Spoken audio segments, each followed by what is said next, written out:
turn on your green button. Welcome to the work session tonight. If you do plan on speaking on an item that is on the agenda, please bring me a speaker card as quickly as possible and not at 6:50. The next item on the agenda is an opportunity for citizens to make comments that are not on the agenda. I don't have any speaker cards and I don't see anyone, so we need to get Alderman McClendon a chair.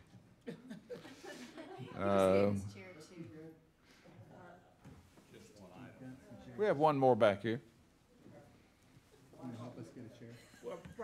So while we're taking care of Alderman McClendon, it's not a subtle message to you, Alderman McClendon. So we'll move on to item number 1, which is a discussion regarding the development of a theme and potential name for the Southeast Municipal Complex Robinson Lake property. I might note that we have a group of students here, and I'm proud that they have on their City of Franklin buttons. So Mayor Anderson, if you're watching tonight, they all have buttons on. So we'll turn this over to Eric and Lisa and Melissa, and let everybody introduce themselves. Good evening. Good evening. We are glad to bring this presentation back to you. You may remember about a year ago, not a year ago, but last year, we did some discussion around the naming of the Southeast Park in that area, and wanted to get some additional feedback. That got some feedback there, but there was not a clear consensus on the best way to do this. And our staff came to us and said, I think Melissa in particular said, why don't we ask young people in Franklin what they think? Let's engage their feedback and help get some additional guidance from what they might think as a good way, a good theme that might help us and name what we think is going to be a pretty special park in Franklin. So that's the effort that was undertaken, and I'll let the rest of our team and the representatives from Youth Leadership Franklin talk about where they have gone since then. Thank you, Eric. So Melissa and I have several guests. Dave Bailey, who is an advisor with Youth Leadership, is here this evening.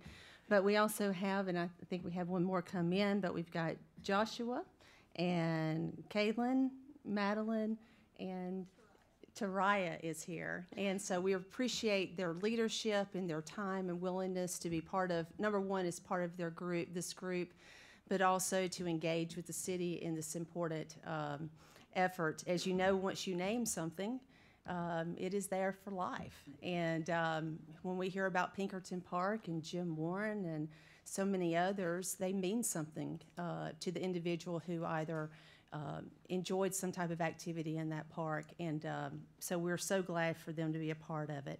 So Melissa and I have, along with this team at the table, has a presentation to go over with you. Again, as Eric shared, there was not clear consensus as part of the branding for the park when we originally looked at the Southeast Municipal Complex. The master plan was completed, but however, there was still the name to be announced at a later date. So this provided the opportunity back in January is to take a look at how will we identify a name, as well as working with this group. And really what they provided to us is to take a look at some themes. And so just quickly, just to kind of break down where we were. So in the proposed, as we presented to them, the park master plan, in that the proposed amenities for the 230 acres is not just where the southeast, but also the Robertson Lake area, where you had the football and lacrosse fields that would be going in, inclusive playground, walking trails, the canoe and kayak launch, sand volleyball and basketball courts, as well as the fishing and paddle boats that will take place. So it was real important for them to kind of understand the vision and where we as a city have brought this to. And of course on the screen tonight is we took several hours to kind of go over what this master plan entailed and the location and where it is. And so so they could understand that this really does not just impact the individual, this impacts the family and our future generations, and it really impacts them. So we were just thrilled for them to be involved.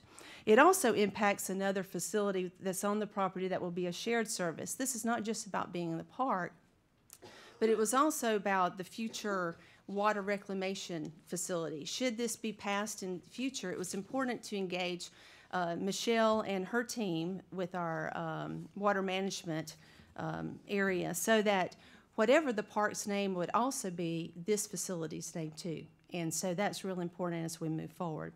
So I'm going to kind of turn the presentation over to Melissa, because she's going to take us kind of through of where we were and how we engaged youth leadership, if she will. Thank you, Lisa.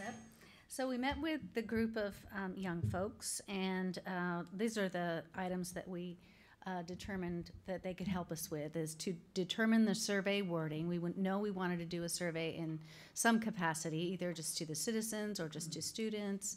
We also wanted to determine who was surveyed, just their school peers, everyone else in the community through our social channels, and then determine how we conducted the surveys. We did initially try to get it through the schools, and that we weren't able to do that. So what we did decide to do was we put it out to the kids first, so they had the first opportunity, and they were able to get 80 of their peers to fill out the survey. And then we put it out to the citizens of Franklin on our social media, and we were able to get 439 respondents.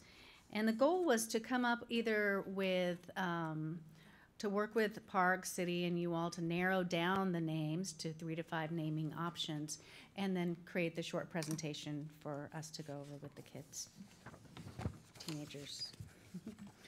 And here's a look, a synopsis of the survey results, and we do have the complete results if you want to see them, but I'm sure you didn't want to look through 439 edit things or responses. Sorry, I can't think of the word. So they came up with a brilliant idea of, we never did come up with this idea during the branding process, so they came up with a brilliant idea of, let's narrow it down to themes and see what people want this park named after. And they came up with historic, nature, creative, sustainability, notable citizen, and naming rights. And it's interesting to see that David noted that the youth and the city, they're kind of on the same track. And it looks like history was the most. Most people wanted history, 42% of the youth, and 43% of the people who responded on social media. Nature came in second with 25% and 30% citywide. Creative was third with 14% and 10%.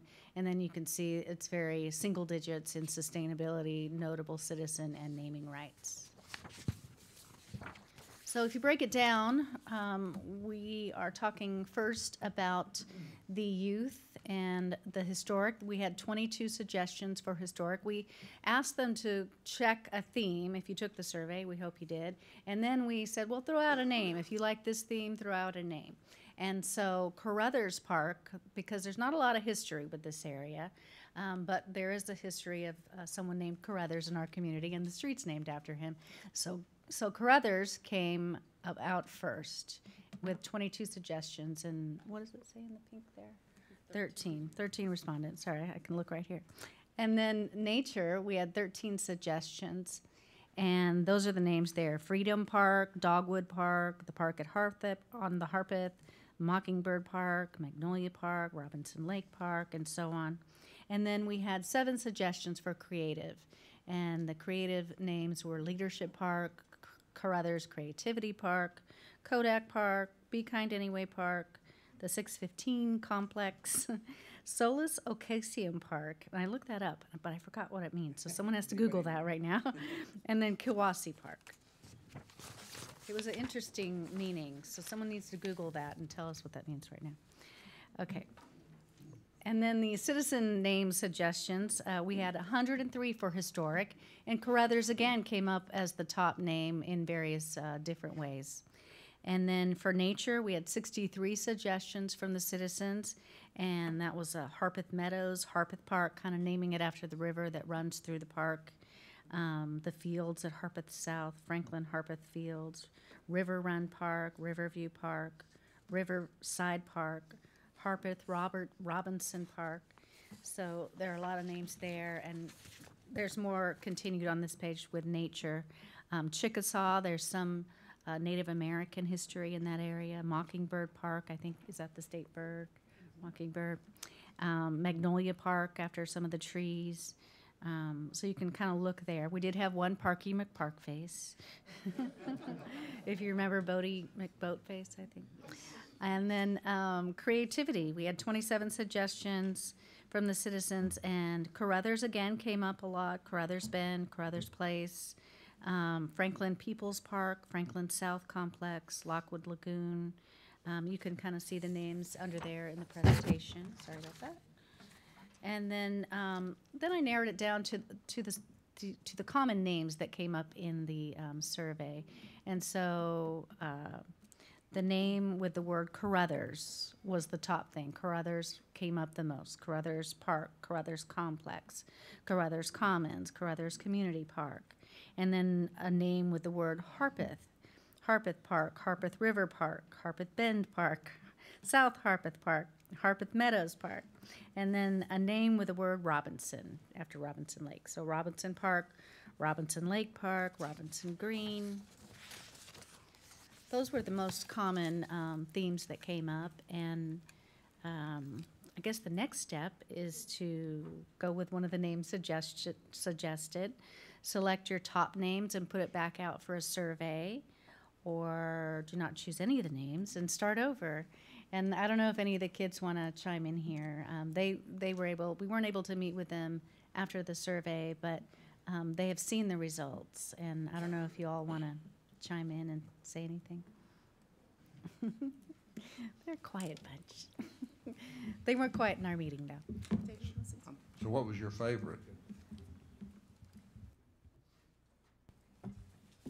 I would have to go with the Carruthers Park because it simplifies everything. Along Carruthers, it's very family driven with the stores and the vendors that are around it. So it's kind of like the heart of Franklin, and I think that it perfectly characterizes what we want the park to be, the heart of Franklin.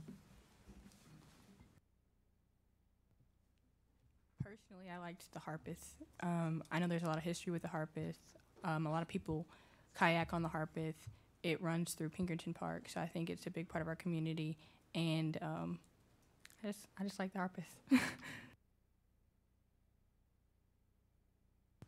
I like the Carruthers Complex because it's not just a park, but it also includes like fields and sports activities. So like the use of complex and then Carruthers because it identifies the park and its location around Franklin.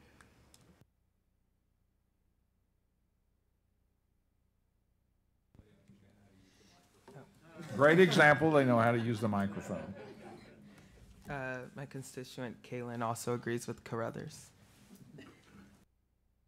Her voice, she's on voice rest. So.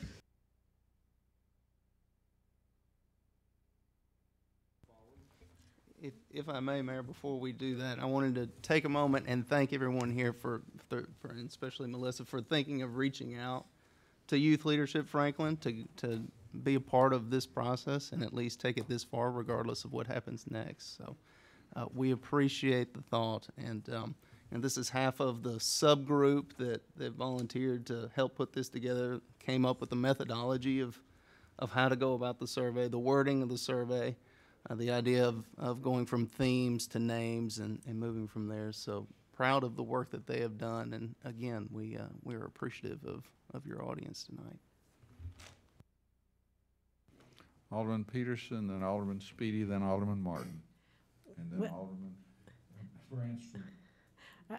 I like the Carruthers, obviously, and I like the Harpeth too. I noticed there was one name that had both of those in it, so that might work. But those do say something special about Franklin, I think.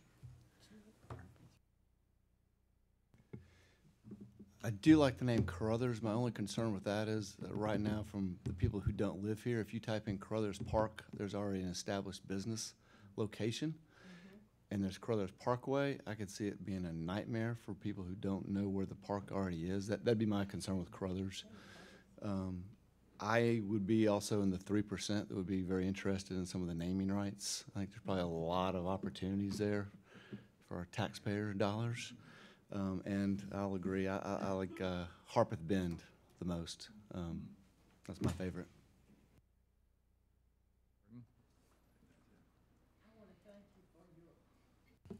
I want to thank you for your input in this and your study and your research. It's great. I like what you said about the simplicity of, you said Carruthers, I think. The only thing about Carruthers is for little children, and since I'm an elementary teacher, I think of what they think and how they would respond to that. It would be hard for them to spell. I personally like River Run because it's easy to say, it's easy to spell, it's easy to remember, it's easy to draw.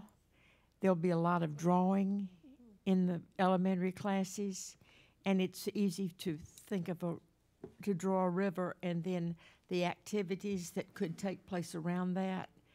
The word run would be easy to remember.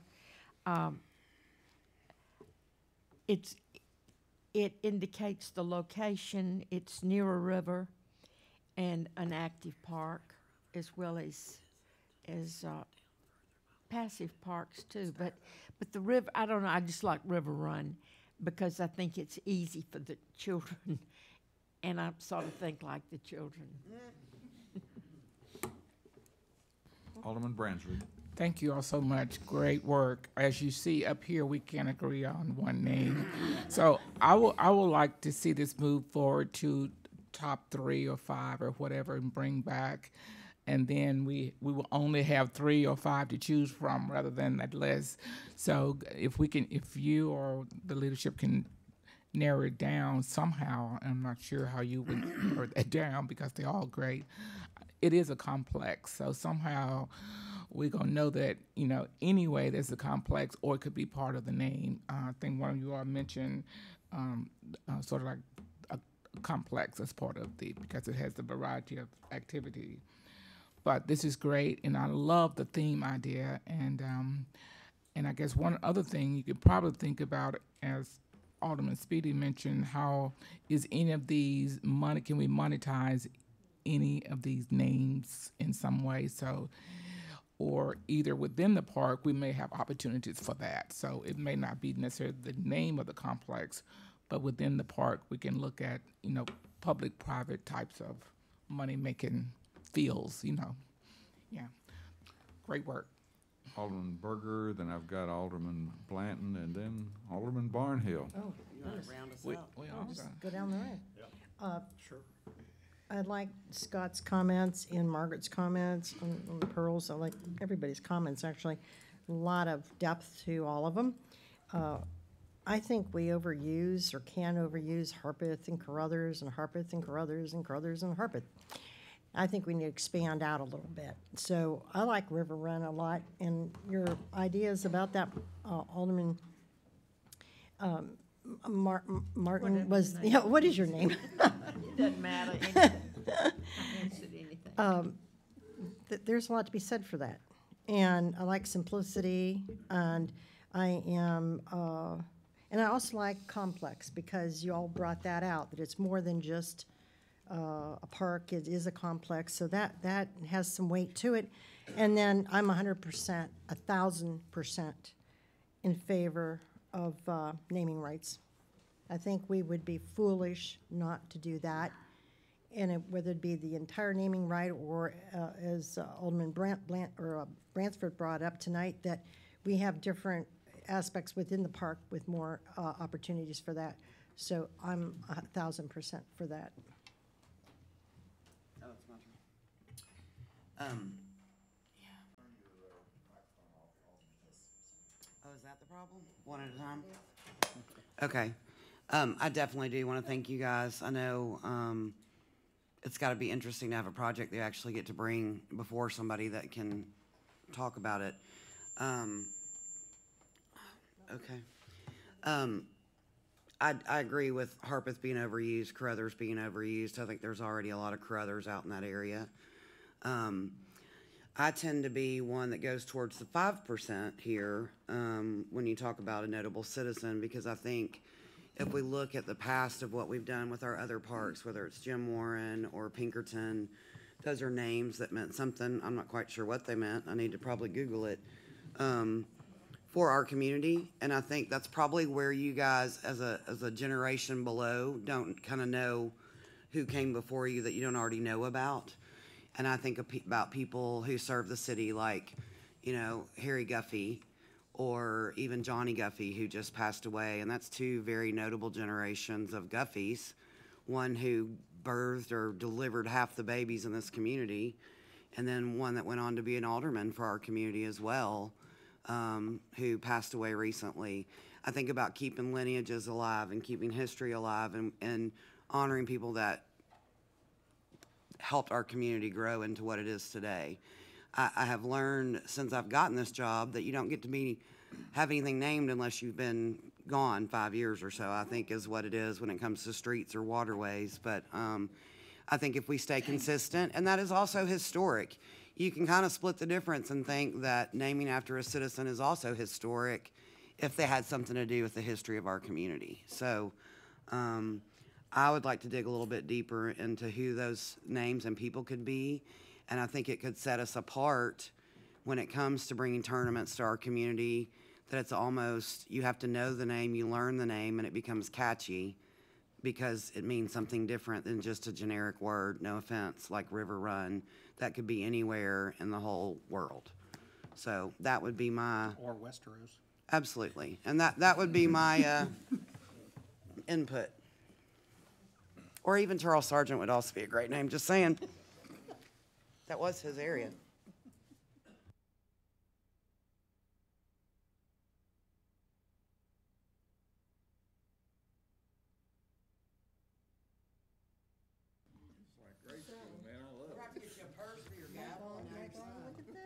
I'm gonna make my comments a little bit shorter. I like the naming rights, but I do like the word complex in there someplace because of the multiple uses that we have. But I really like the naming rights to see if there's not some avenue for revenue generation there. And the other, if we went someplace on historic or whatever, then it is the Harpeth River and it is that area there. So we could do, I'm not opposed to Harpeth being in there, but I would like to see the naming rights, and I would like to see complex being used somewhere in there. So those are my comments. Okay, we'll move on to Alderman McClendon. I'm a little concerned about naming rights because they almost inevitably rotate under the best scenario.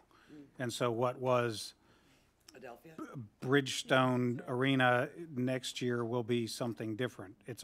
Just for example, the complex in downtown Nashville has probably already been through 4 or 5 names.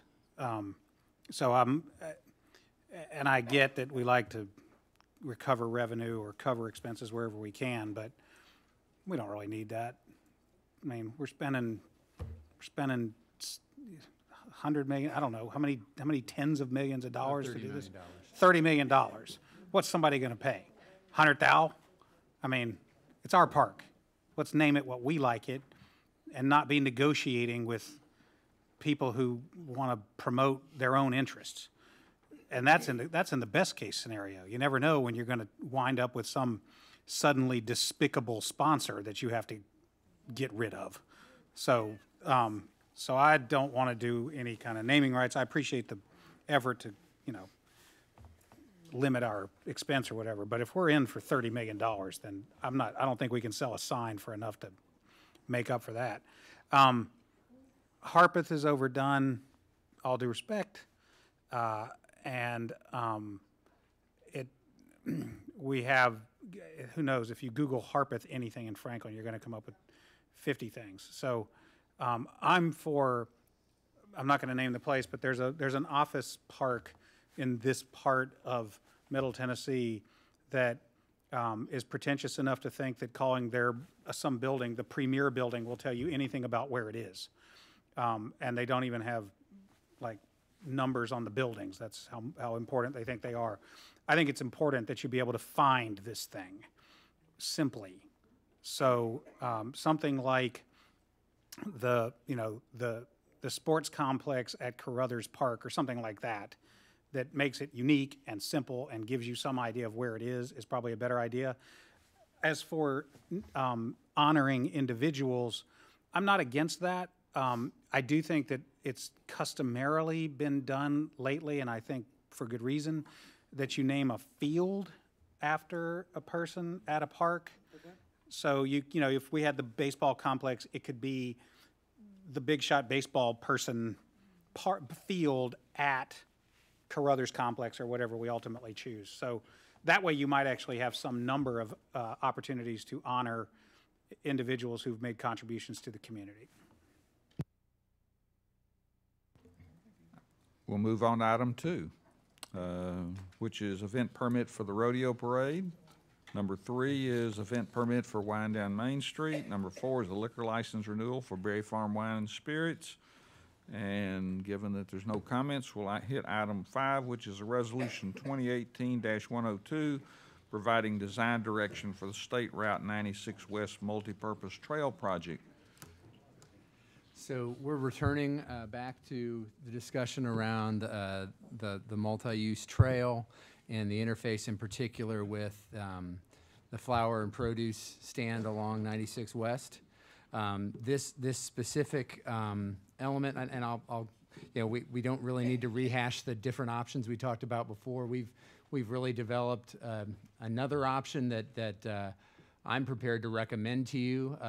It would basically allow us to work with the property owner and the business operator to reconfigure the site, move the canopy and outdoor displays to the west area of the existing building, possibly add some additional pavement to pavement that is already there, and then provide for a driveway apron or aprons, depending on what works best in that site. Looks like probably just one. But our staff did this diagram that you see above that would provide an opportunity, and the city would pay for this reconfiguration that would allow the business to continue to operate and allow the trail to move forward as envisioned, to provide that connection to and from downtown to the west side of the city. We have put an option, and we put a number on it, but it is really our best guess at this stage. Certainly, if it went a little above that number, I would be comfortable with it, but we assigned about $50,000 to make the reconfiguration. It is our best estimate. It may cost more than that. So what would be before you, and we'd ask you to vote in 2 weeks if you could, would be an option to give the city administrator certain authority to provide for this reconfiguration and up to a certain dollar amount. We put $50,000 in. If you want to provide a little more capacity, we could do that as well. But feel like that really meets as many of the needs as we can to keep the business operating, allow the trail to move forward, and I think is the best solution we can come up with. And what has been a challenging situation, we've tried to continue to engage the business owner along the way. Don't have a definitive response to that option at this point, but wanted to share it with you and get your direction if you're comfortable with us moving in that general direction, working with this property owner. And Paul and Vernon are here, who have worked closely on this as well. So if I didn't hit something I should, feel free to chime in, or we'll be glad to answer your questions. And I believe we got folks here tonight as well from the business. Alderman Peterson and Alderman Barnhill. So what you're showing here on the Exhibit 5 then would put parking area, but would also redo so that you'd get the two parts of the buildings, I guess you'd say. Yeah, you've got a canopy display area now. That would be relocated to the west, or as you're looking at the building to the left. There also might be some area you could do immediately to the right of the building. And then there's an existing paved area there now that the canopy rests upon, that we would be able to work with them to reconfigure it. If there's some need to do some additional, add some pavement to make that work better, that certainly could be an option we would look at as well. You know, it would just cause the need to reconfigure a little bit how the site works, but we think that is a really good option we ought to move forward with together. Whoops. I guess the question would be, is that satisfactory to all? We have proposed it. We have not gotten a definitive response. Mayor, I think that Eric just got through explaining some of the questions that I was going to ask and where the canopy goes and whatever. So I have no other comments or questions at this time. Alderman Speedy. Assuming that was minimal to everybody, would we also, kind of what maybe Alderman McClendon had mentioned, add some additional parking there as almost a additional trailhead parking? Would that be a minimal cost to extend that concrete pad, I guess? To do larger parking areas is problematic in that it's very costly, and it also would chew up some of the area for the retail display. So we're trying to balance what would support the business with what would provide at least a little bit of parking. This looks like it'd be about 4 spaces. So that's, we're trying to hit a balance here. We might be able to look at if there's any way to provide a little bit more, but the envelope's pretty tight. And to get more parking, you really need to go further west, which would basically chew up some of that area to reallocate for the retail display. Alderman Blanton. Exhibit number 1, I guess I thought that was kind of where we were headed. What is the deterrent for Exhibit 1 with the parking, a trailhead to the left? There's a couple items here. We'd need to acquire or condemn the property through that little triangle to get through there. And then this would be a very expensive parking lot. It would probably cost you about $700,000 to construct about 6 parking spaces. So it's cost prohibitive, and I don't know that it gives you any more benefit than the option we're proposing. Go ahead. Good evening. I should, since I've had the pleasure, and it has been a pleasure, speaking with Gail Williams on multiple occasions, and we've certainly exhausted the options. One of the things that she did mention is that this and some of the other options take away current storage and display of existing material.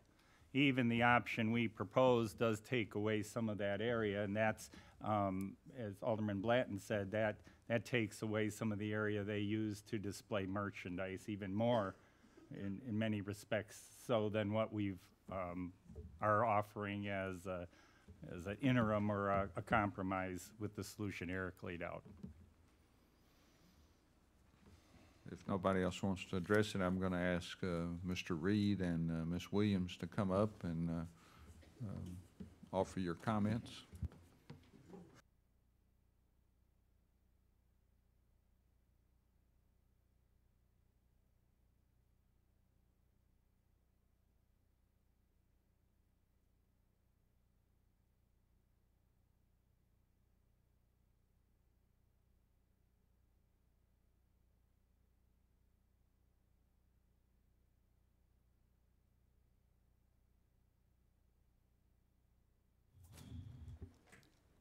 Well, first, is it ready to go?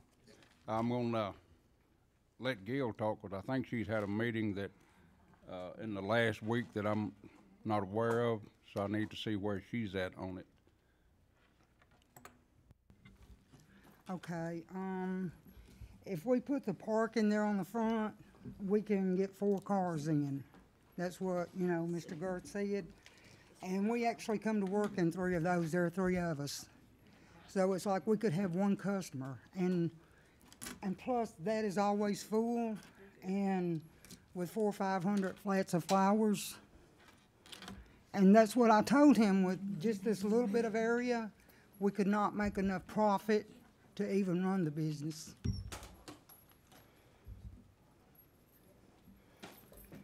So, I mean, that's the only thing I've got.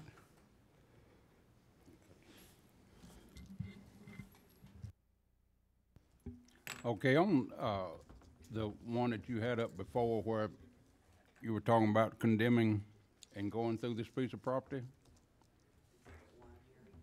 I think it is.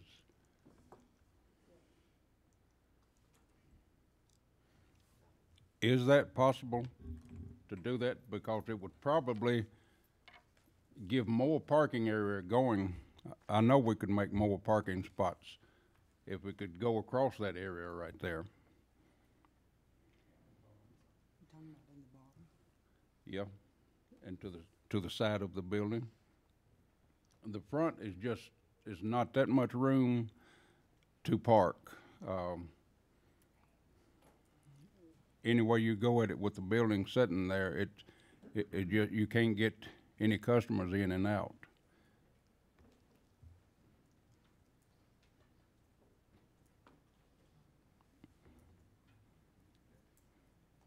Is this something that's possible to be done? Or? I'd let Mr. Girth respond to that. It's possible. Obviously, we'd have to address, there's a steep drop off there, and there's a lot of grading that would have to take place. You're also grading in the floodplain, which we would have to do some type of a flood study to ensure that it's feasible. And that's why there's such a high ticket item associated with it. It's not only just construction, but there's also a design component to that we would have to go through to see if it's even feasible to do without having a negative impact on that floodplain. And then we'd obviously have to put in some stormwater drainage features just to accommodate the parking lot. And you'd have to condemn that access across the little triangle area. And as I count it, that's maybe 6 spaces. So it provides you maybe a net of 2 more spaces than the other option at a great deal of expense. Okay, I believe you could get more than that in there. Since I've been down there looking at it. On that side, they already use that area, so evidently it doesn't flood. It never has since they've been down there. It's lower, but it's a lot higher than the area where the water drains in the back of it. What we're basing off of is it's a FEMA flood map, so wherever that's mapped, we would still have to do the study to show the impact that it may or may not have based on that study. Yeah. Well, we'll move on. Are there any other comments from the board on this issue?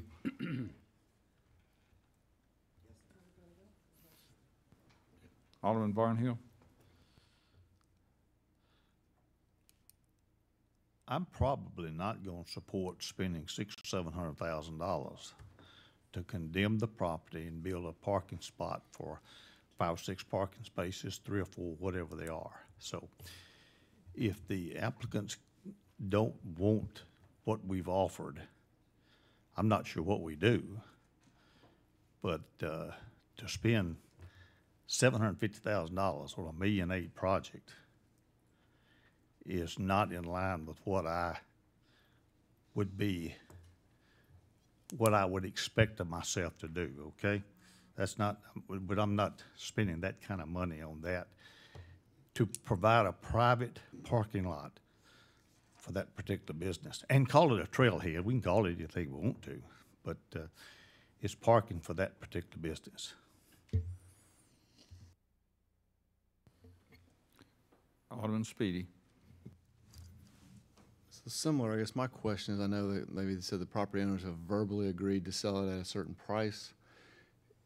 Would we, if it comes down to that, do we go to where we have 2 to 3 appraisals? We look at the tax records. I mean, I know the tax records are far below that amount, and if we had to go down that route, how do we determine that price? Yeah, we would go through appraisals. We've had one appraisal that's consistent with that value.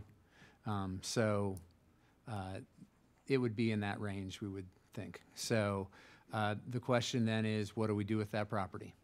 And quite frankly, I'm not sure what we would use it for, just in terms of a public use, unless you just built parking there. And I don't know if parking there by itself is, without anything, any other kind of destination, is that valuable. And again, because of the configuration of the parking, I'm not sure how many spaces we'd even be able to put in there, but it would have limited use from a city perspective. Alderman Martin, and then Alderman Blanton, did you want to be recognized too? Okay. I'll recognize you after Alderman Martin, and then Alderman Barnhill, I think, had a follow-up. I don't really have an answer to this, but I have heard from taxpayers in the city that are opposed to our spending a great deal of money on this as for a private business. I'm just passing that on because that's what I've heard through my contacts. Alderman Blanton. I totally understand the expenditure of $700,000 being lofty for the appraisal for the project. I appreciate the different iterations of trying to solve a problem. I would just love to see you guys sit back down together and see if there's one more chance we can hammer something out that works for the existing business. I mean, I can beat a dead horse. I don't know who pays attention as we follow the saga, but I want to protect our small businesses and people who've been here for a long time. When we started talking about this sidewalk from the beginning, it was a sidewalk. It became a trail, which is great for us that TDOT partnered. But, I mean, we talked about the narrow opportunities as it started from BB's Barbecue to this particular business. Fortunately, it didn't affect the other two businesses that are west of this, but it is affecting them to a dire situation.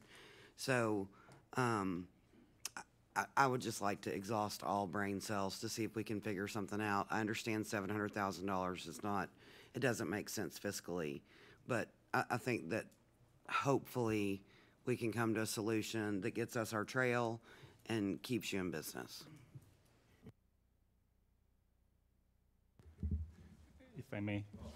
Thank you, Alderman. I suspect and I know Mrs. Williams or Gail would say that we've certainly exhausted many hours of conversations in meetings and trying to come up with an equitable solution, and one may not exist, but something that I thought that came to me that had come up in our conversations previously is that because of our experience in working with so much land development in our city, this piece of property, because it is encumbered so greatly with the floodplain and floodway and other properties adjacent to it, to do mitigation, to make a return on that investment, which is significant, to make use of the property, coupling these properties, somebody coming in and assembling multiple parcels and looking at doing some mitigation to create some buildable space is likely the most cost-effective way to achieve that. And I shared that with Gail and her brother in a previous conversation. And they have that opportunity to work with other property owners because it is in the heart of our community. It's on a major state route, and trying to do something on that property for this particular use is very expensive to maintain that operation. And I understand it doesn't solve the problem, but I just wanted to assure you that we tried to exhaust everything long before we even first came to you and continued to examine options.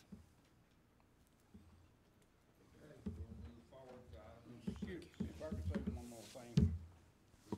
Yes, sir. Please, if you don't mind. This area that you're saying you'd have to do a study to put an entrance in there and drive it, and pave it, and do all this filling and stuff, but yet this same area, you're saying that it's okay to go in there and build new tables for all the customers, so why would it not need all this money spent to put tables in there, but you couldn't use it to park vehicles in? If we fill in the floodplain, basically we have to look at the cross-sectional area, and that cross-sectional area then has an impact upstream or downstream some of the times in the floodplain. Now, floodplain is just going to fill with water. It's not the flowing area. And so the tables are okay to be put there. It would really be as we start filling in that area that it becomes of a bigger concern, in which we would be required by FEMA to do the study. Okay, we're going to move on to item number 6, which is a discussion about traffic analysis of design concepts for proposed intersection improvements at Liberty Pike and North Royal Oaks Boulevard, Mallory Lane.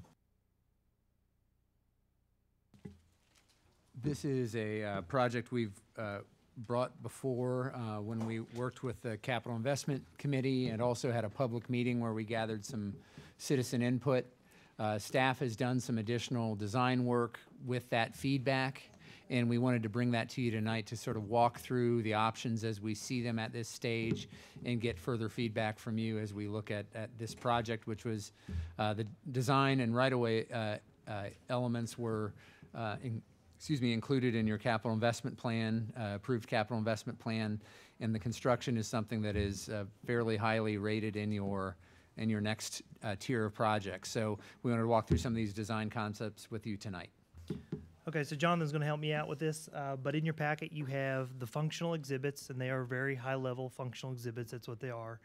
That still require a lot of engineering to fine-tune the details of it. And that's what you see up on the screen right now.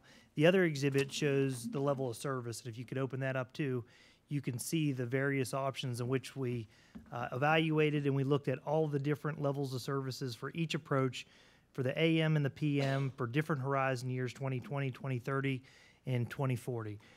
What you'll find is we looked at what we consider to be the minimal signal design. We do not recommend the minimum signal design. If you do that, you know, the biggest cost we have with doing a intersection like this, and the hardest part of the intersection isn't the roadway construction of the building. It's figuring out all the utilities and getting all the utilities out of the way to accommodate the expansion of that intersection. The last thing we want to do is go in there, make some major improvements, move the utilities, and be back out there 10, 15 years. When you make these type of investments, you want to do it once and you want to do it right, and we want it to last for many years to come. So we don't recommend that minimal signal design, which is the first exhibit that you see. The next three, I'll start with the next one as being the optimal signal design.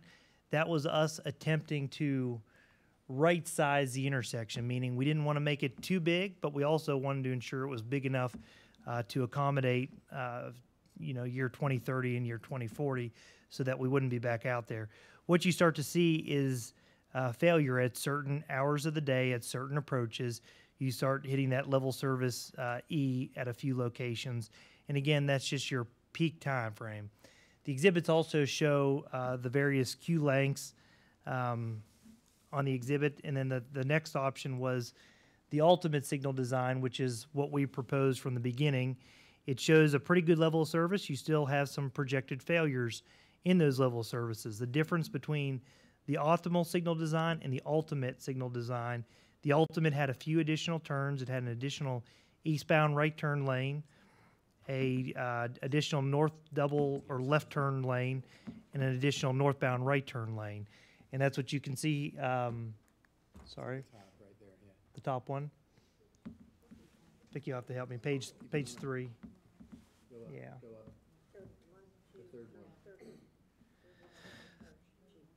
The last option, the one before the roundabout.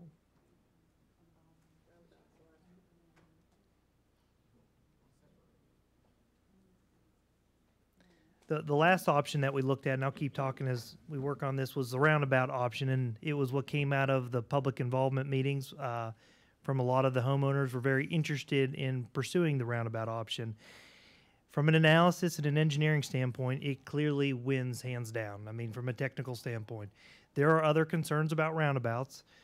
Roundabouts take a lot of education. Roundabouts, there are not a lot of them in Middle Tennessee, and so it takes a lot of practice, and people have to adjust to them. And since we don't have a lot here, it is a concern, but you also will never head to a roundabouts if you don't start building them, and people will learn them. But it was by far the best as it relates to overall level of service. The other thing we looked at with a roundabout our consultant proposed, it drastically changes the scope and increases the scope, was to put an additional roundabout here at the next intersection down to accommodate the left turns there. It's a big addition in scope, but putting a double roundabout there seems to address some of the concerns of them being able to make a left turn out. I would say any of the last three options, in my engineering experience, are good options to pursue. There's pros and cons to both. And Jonathan, I'll let you add if you have anything to add to it. Is there any discernible cost difference in the three that you described as meeting engineering judgment standards? The roundabout's a big jump in scope because you're getting farther away from the intersection. You're getting down farther on Liberty Pike. There will be big right-of-way impacts at the intersection themselves. You'll probably get into, I think that's a CVS, get into the CVS parking lot to some degree, but it actually decreases the impacts farther upstream as you go because of your stacking distance isn't as much.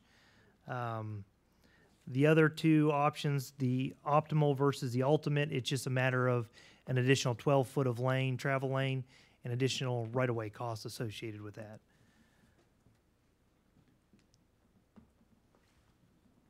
Daydreaming, I'm sorry. I recognize Alderman Berger. I think that's in your ward, and then Alderman Peterson, then Alderman Bransford. Thanks. Yeah, we did. We had a lot of interest by the residents. One of the big discussions is building this for the future, not just today. Building it because we know that traffic is going to increase with all the growth. It is increasing every day, every week, every month. And looking to the future, and as you said, Paul, people have to learn to do these things.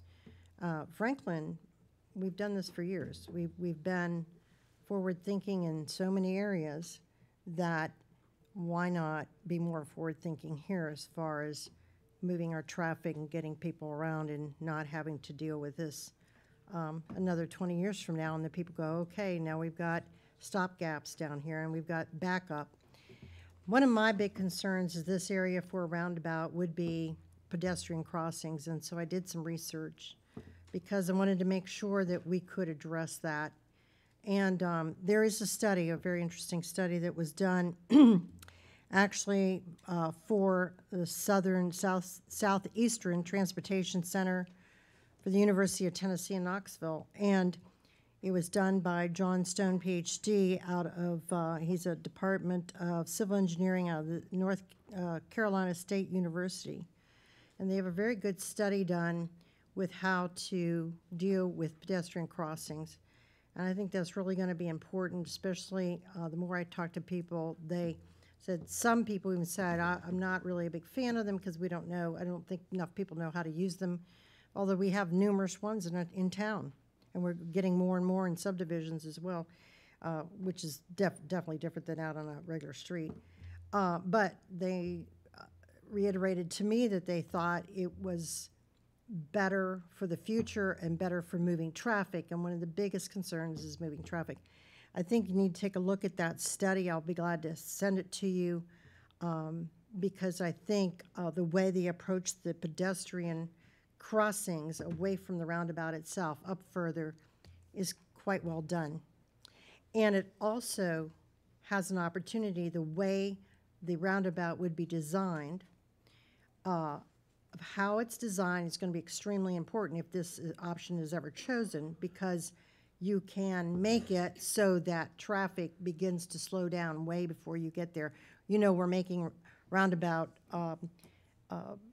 corrections to the one at Oxford Glen, Cool Springs Boulevard, and McEwen already. We're starting to do that. We're going to slow people down. There are ways to do that on the front end so we don't need to go do that on the back end.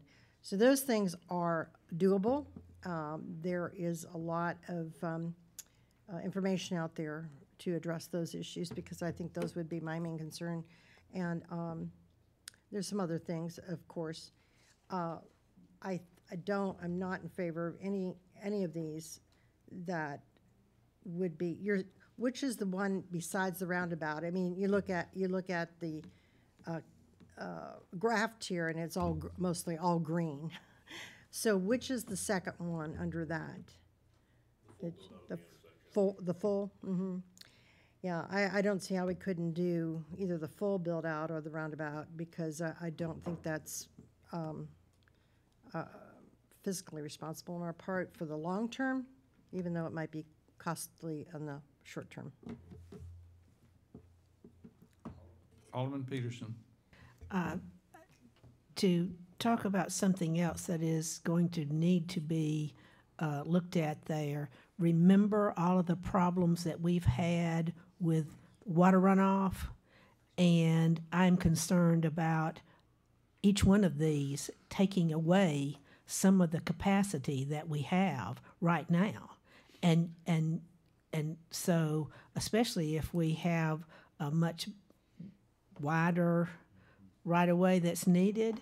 But the other thing is that isn't this the area out here where we've used up a lot of what was originally the drainage, I don't want to say retention, detention, because I don't know how that would work out.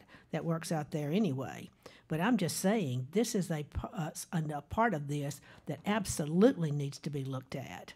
And you know, if in every one of these, you're taking away some of the part that has been used for the water runoff anyway. And doesn't this come down right on, is it Stanwick? Doesn't that come down right into the thing that runs into the Liberty Hills, I want to say lake, detention, or whatever you want to call it? Yeah, there's a lot. I mean, there's a lot to this that's already a big problem out there. There's a large channel to the south. We would definitely accommodate that with box culverts or piping one way or the other on any of these options. The flood storage, I don't believe, gets back into this area, but we would definitely have to look at that as part of this. Let me tell you, don't we already have a huge problem with all of the water that comes there, goes into the lake and can't be taken care of there, and then goes on all the way over to Royal Oaks? I mean, we already have a huge problem that, from what I remember going to the meetings, our engineers have said cannot be fixed. Yeah, so the problem that we have on the lake is the fact that it had never been mapped before and the mapping just had stopped. The fact is that had always had that amount of flow going to that area. Now it's been increased somewhat with impervious surfaces, but. Just a minute, whenever you're talking about all of those, what, are there 3 or 4 or more subdivisions that have been put out there? And you're saying that before they happened, it was already overflowing into, I'm saying Royal Oaks because that's the end of it there. That was done because we did not handle all the runoff from all of those new subdivisions that were put on the north side of Liberty? I want to get some really strong information about this. All of those subdivisions actually predated our current requirements for detention, so no, there's very limited detention in many of those subdivisions now. You really have to make the ultimate decision is whether you want to improve the roadway, and that's really up to the board whether they want to improve the roadway. I mean, there's very little we can do in that area as far as adding detention, accommodating additional detention. It's really kind of like throwing another box of rocks in the bucket. I mean, Exactly. But wouldn't we be taking away at the intersection there some of the places that we're using right now? I mean, I'm gonna stop us right here, Yeah, but because right now, we're trying to focus on the design, and I understand your concern about the stormwater, and I think that we're gonna be looking very, very carefully at that. Right now, we're looking at just the design concept, so we could get a little further, Alderman Peterson. But, Mr. Mayor, may I say, I have been to, I don't know how many meetings where they have already talked about what the problem is, that the problem is out there and it can't be fixed by any method that they know. And now we're talking about looking at taking up some of that space that we have out there already.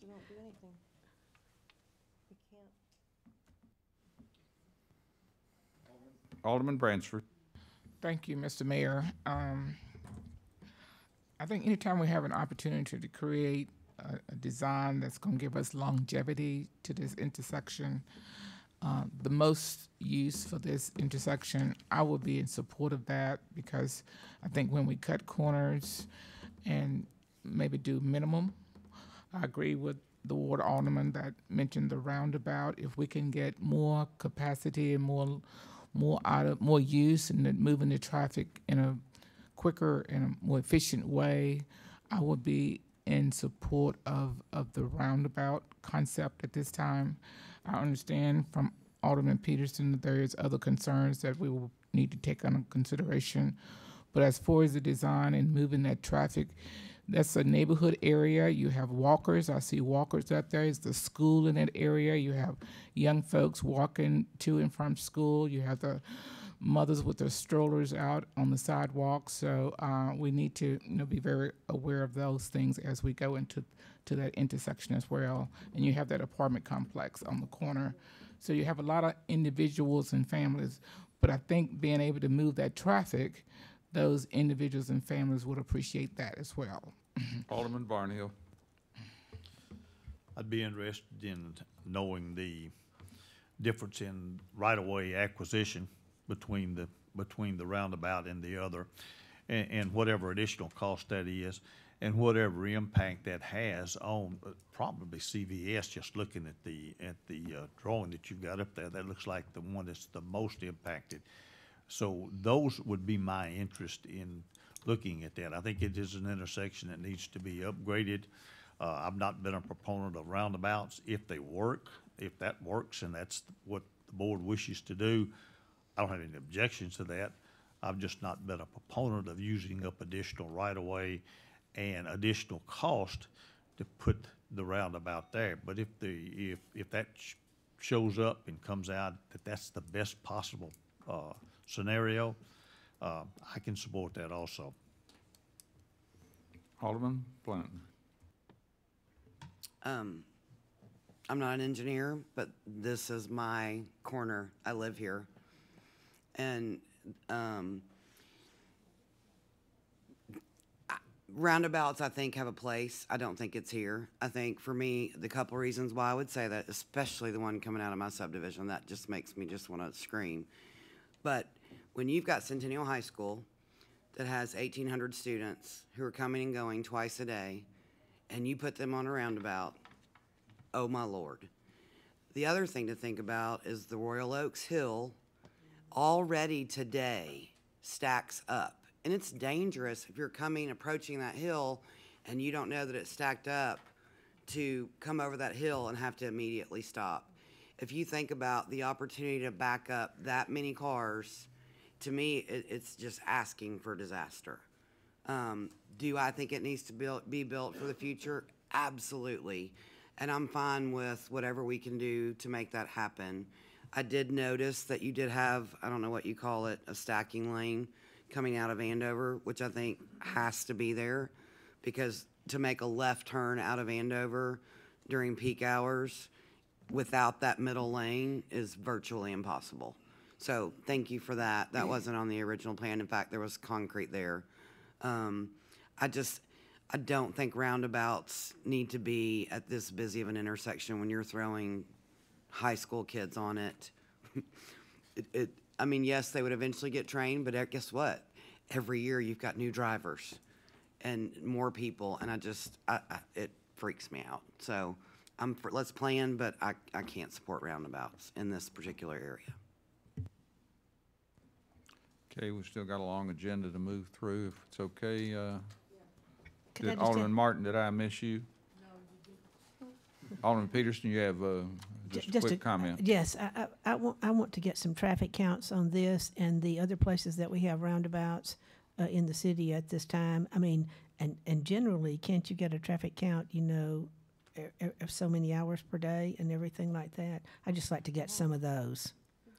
Yeah, we can provide you what we Thank have you. on that. I'll also add that a lot of these projections, what we looked at with these numbers was not just what our numbers are today, but we took all the development into consideration that's on the books. But we'll provide that. Quick comment. Could you also talk with Carmel? Because they have numerous roundabouts near schools. And I know that the one mega school that they have one. I'd like to know how they handle that. Also, the other thing, the drainage thing is going to come with any improvement that you're going to do. So I'd like to know, is there a way to direct that not to the west, but to the east and to somewhere else? I mean, we have some land up there to the northeast. I'd like to know what possibilities you've got there. Good point, and I'm thanks. going to scold you and say that we're talking just on the design concept, Right. and we assume that But I all want- this stormwater and all that issue will be a consideration. We understand how important that is. We're going to move on to items Yeah. 7 through 11. We're talking about Huffines Ridge. We're talking about two rezonings, and we're talking about a PUD and development plan, and we're talking about parkland dedication and road impact offset agreement. So that'll get us through 11. Josh, how you like the way I handle all those long captions? I think that should be the new way we do this, Mayor. Item 7 is the rezoning for 10.03 acres from general commercial to civic institutional. Do I have them in the right order? 7 first. 7 is the. You need this? Oh, I have them wrong. The 12.67 acres from general commercial to specific development variety to allow for a multifamily building, a hotel, and an office on 12.67 acres. There are 2 modification of standards, which I can cover with the development plan. The first one is maximum wall height. Because of the HHO that exists between this property and the property to the north, the applicant and staff worked out a wall of 14 feet in one. As you can recall from several other meetings and other developments. We allow 2 retaining walls up to a maximum height of 16 feet if it's in 2 walls. The applicant has asked for 1 wall with a maximum height of 14 feet, and staff worked with the applicant to minimize this wall and minimize the impacts to the hillside overlay. Staff recommends approval of that modification of standards. Modification of standards number 2 is evergreen shrubs at a base of wall. We do require evergreen shrubs at the base of all retaining walls. In this case, the applicant was attempting to save a tree row between this property and the property immediately to the south. In order to do that, the evergreen shrubs would have had to been removed to preserve the existing tree row that was in that location. Staff recommends approval of modification of standards number 2 for the cross-section as shown on the plans, and that would be page 4 of the full development plan. Both staff and Planning Commission recommended approval of both the rezoning, the XDX rezoning, the civic institutional rezoning for 10.3 acres related to item number 10, and for the development plan. While we're at it, we've also got 2 agreements, one related to parkland dedication and the other related to road impacts. So I'll let the Parks team talk about that. I'm going to interrupt you just a second if I could. I think Alderman Berger had a question about either the rezoning or the development plan. It's about the wall on that. So just quick question, are we going to require any vegetation on this wall? And where does it face? Could you tell me about that? So I want to know how visible it is from the road and where it's visible from. Sure. The retaining wall is on the outside of the HHO boundary as shown in this exhibit, that it's also a part of the development plan submittal. It's located behind the 6-story office building, so it would not be visible from the public street, but would allow us to limit the amount of grading, disturbance, et cetera, into the hill area. All right. Landscape at the base, yes, I believe we have. Well, even if it's in the back, sometimes these walls over time start looking pretty ratty, and you know they have water that comes over them and stains them. So I'm very interested in what kind of materials this is going to be, and it can be discussed later. I just want to make sure that we're going to address that. Absolutely, we'll address that. Okay. Okay, ready to move on with parkland dedication portion. Thank you, Mayor. So what's before you this evening as far as the parkland impact fee and the dedication is a draft agreement that Kevin and I bring before you this evening. The total parkland impact fee is $1.8 million. As it goes through the process, and in April, then we will bring forth the finalized agreement as we're working with the applicant to define how the 10 acres of land dedication will be utilized. Right now, we are recognizing, and what's on the screen is we have land dedication of approximately 10 acres. This would be a public park. It would also have a historic restoration project of the Carruthers family historic home, which would be restored, work with historic zoning, as well as be a small public meeting space or for events on the property. There would be a maintenance shed repurposed from 2 existing barns on the property that we would be utilizing. There would be parking, public parking for the park area that would be designated, an arboretum, along with mountain biking trail that would connect to the existing mountain bike trails that we have spoken to about regarding the standard Liberty Park across the way on Carruthers, public restrooms, and I believe that's everything that's listed. Is that correct? Where are the Right over. restrooms? Sure. You can see the home, if you will, Kevin, on the back, as I described. So you will see there will be public restrooms within the house itself, but also within the maintenance facility. We will have those located to the outside, so there will be a trailhead, and as you access the trail, you would also have some type of family restroom or so. Right now, it wouldn't be a very large restroom, a family type restroom. So we're going to work with Greg on that. It'll be on the outside of the little barn structure that's currently there. That way, you're not interfering with the rental of the house, people going and coming, using the restroom inside. So.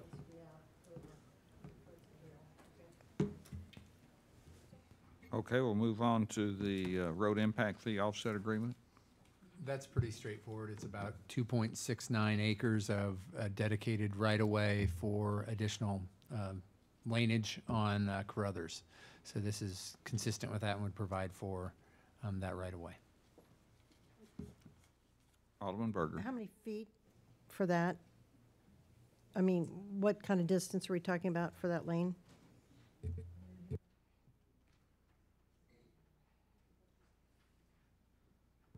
The reason I ask is because sometimes we build these and I honestly don't think they're sufficient in length.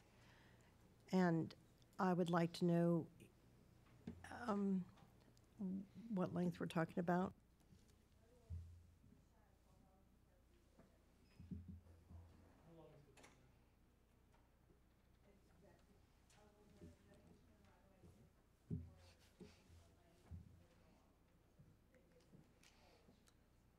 Can somebody Could you say come that up into the and- mic? So yeah, Yes, I please. can say it in the mic. This is Greg. So the dedication of the right-of-way is for future lane improvements on Carruthers Parkway that would extend the entire length of the property. This is not a lane improvement or a turn lane improvement in conjunction with the proposal. It is for future right-of-way dedication. So the whole length. Correct. All right. That's probably. Did I explain that, Paul? It's just for right-of-way dedication.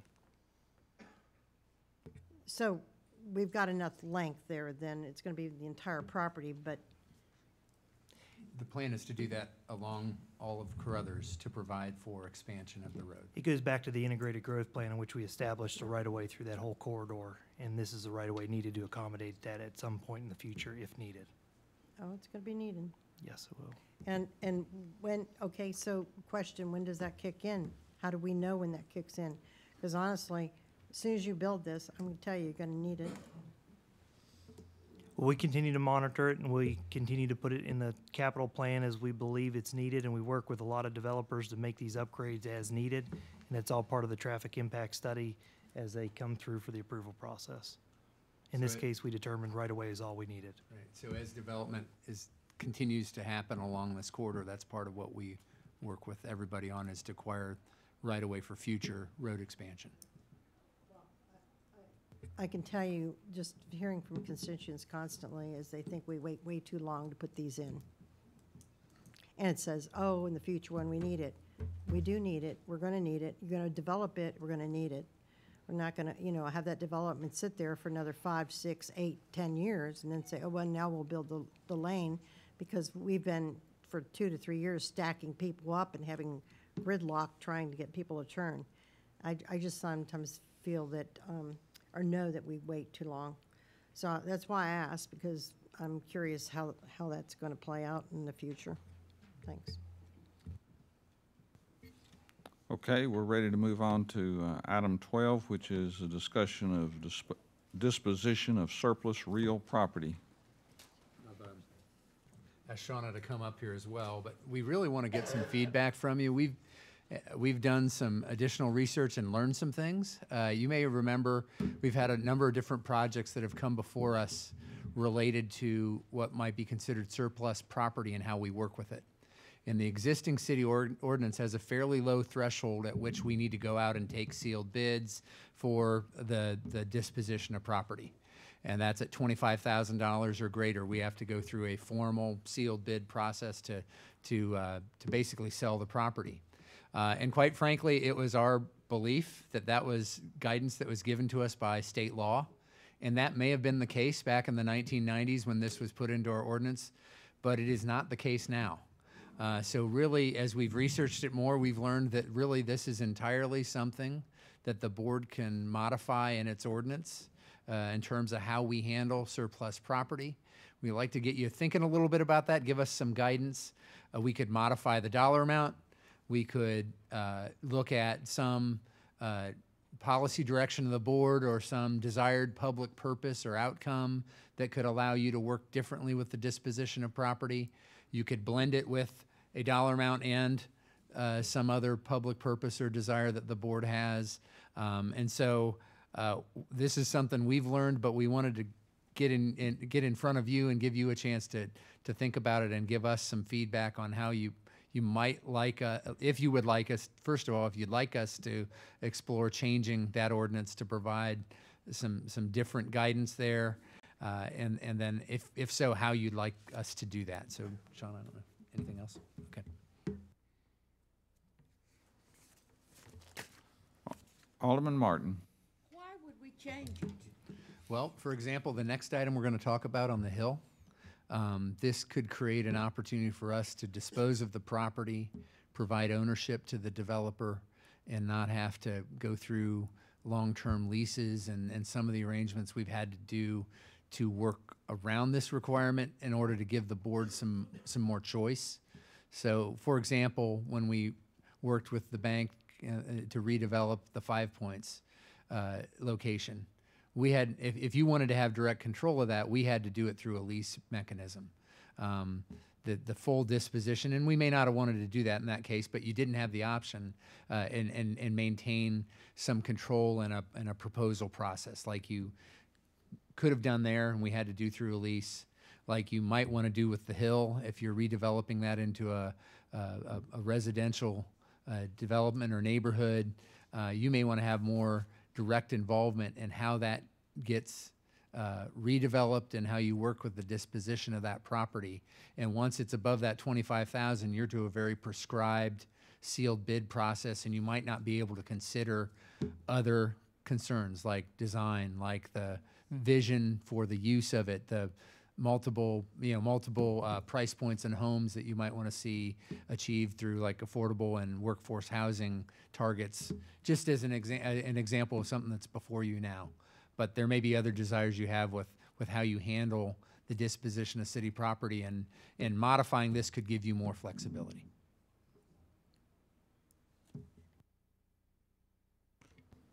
Alderman Bransford. Well, I think it's a great opportunity for us to kind of relook at this this disposition of surplus property. I think there should be a series of bullets underneath whatever we come up with. I think housing, workforce, affordable housing types of options should be there. The price amount, I have no problem with that changing because of the nature of where we are as a community.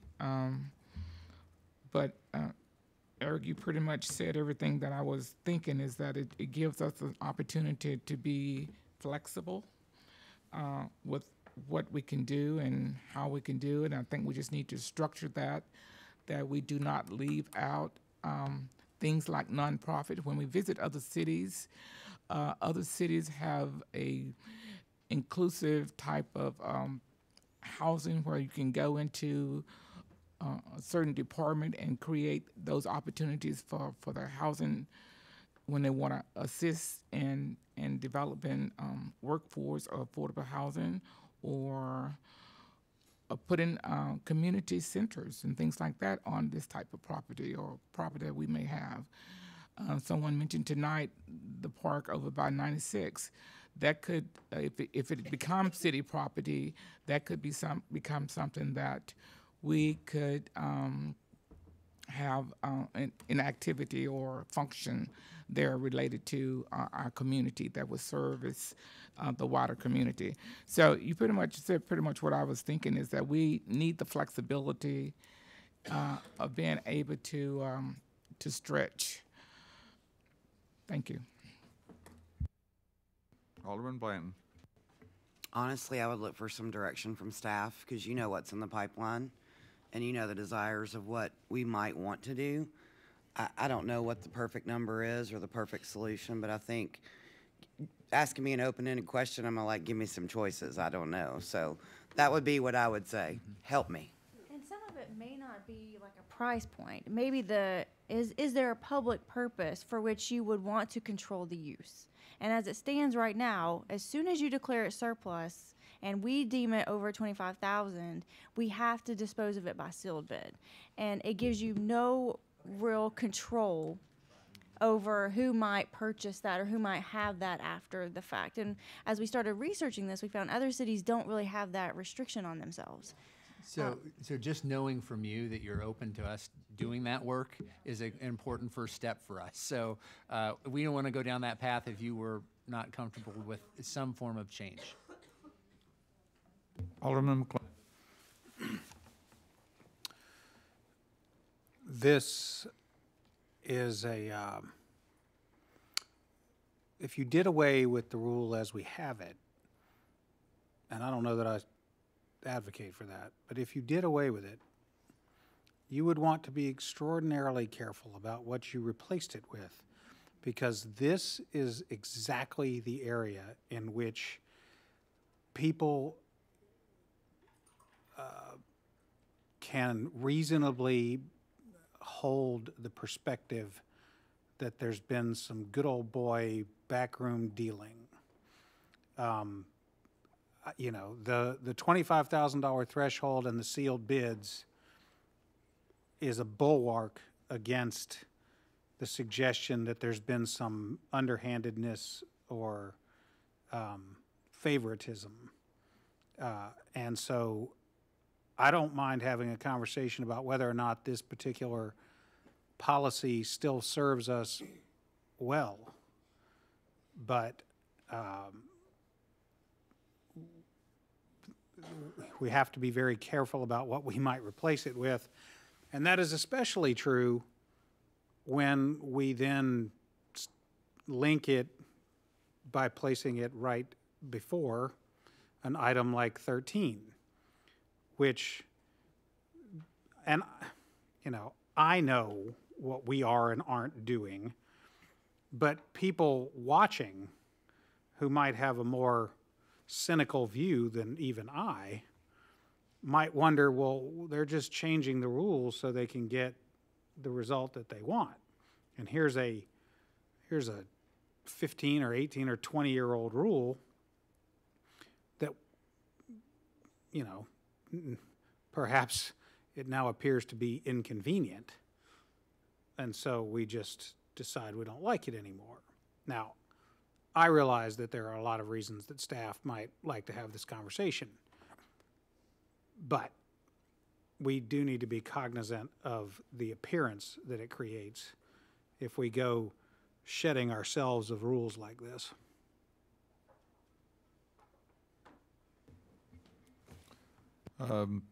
Seeing no other comments, we'll continue to move on.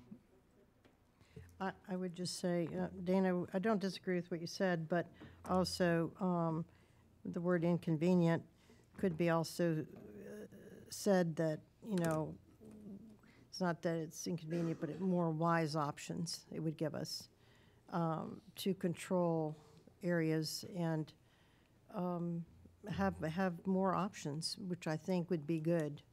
So it could be also looked at like that. The other thing I would just add to that is I think that's very wise advice in terms of looking at this.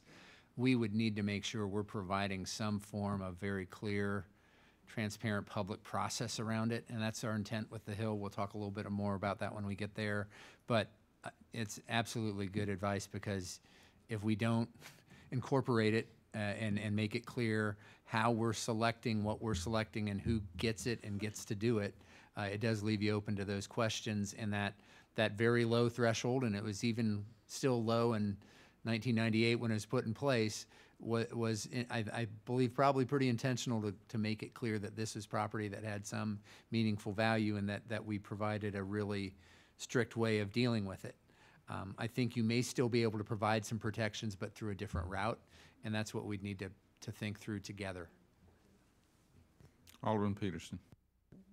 Just to kind of put it into perspective, I noticed that there was mention about the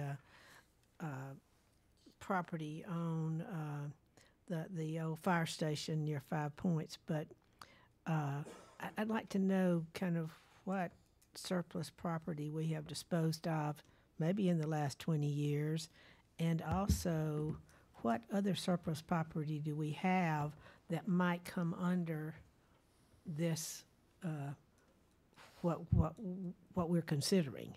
In other words, I'd just like to know what's our other surplus property, because we've had some other things. I mean, I know the old what was it? The old jail or something like that.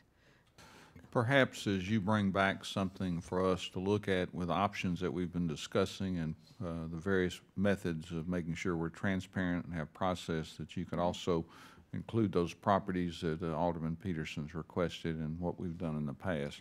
Yeah, we can do that, but I think some of the key is declaring it surplus.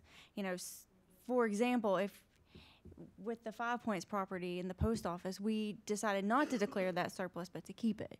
Other just simple examples are when we've abandoned alleys. And, you know, the price of property here in Franklin's gone up significantly, and you can reach $25,000 pretty quickly. And it seems odd that we would have to put up for sale an alley that's in between two homes. You know, so that's just one kind of easy example. Alderman Martin. We had several pieces of surplus property in some residential areas on Scruggs up in that we dealt with, Kelly, and those properties had been taken care of by the residents for years, and homes had been destroyed or something, I don't know, but we used this 25,000 limit to get rid of that. So that was a good bit of residential property. Okay, we'll move on to item 13, which is discussion regarding the development process for property owned by the City of Franklin located at 405 Fifth Avenue, the Hill property. So this is somewhat related to the last topic, but wanted to bring back to you some discussion about where we are and how we might move forward with the redevelopment of the Hill. You've provided some direction to us. The land use plan has been amended to provide for the general vision that you laid out for this property, and we'd like to talk to you tonight about some design, revisit some of those design concepts and talk about a way forward on how we might work with development partners in doing this. We had talked to you previously about maybe going ahead and moving forward with entitling the property through the planning process.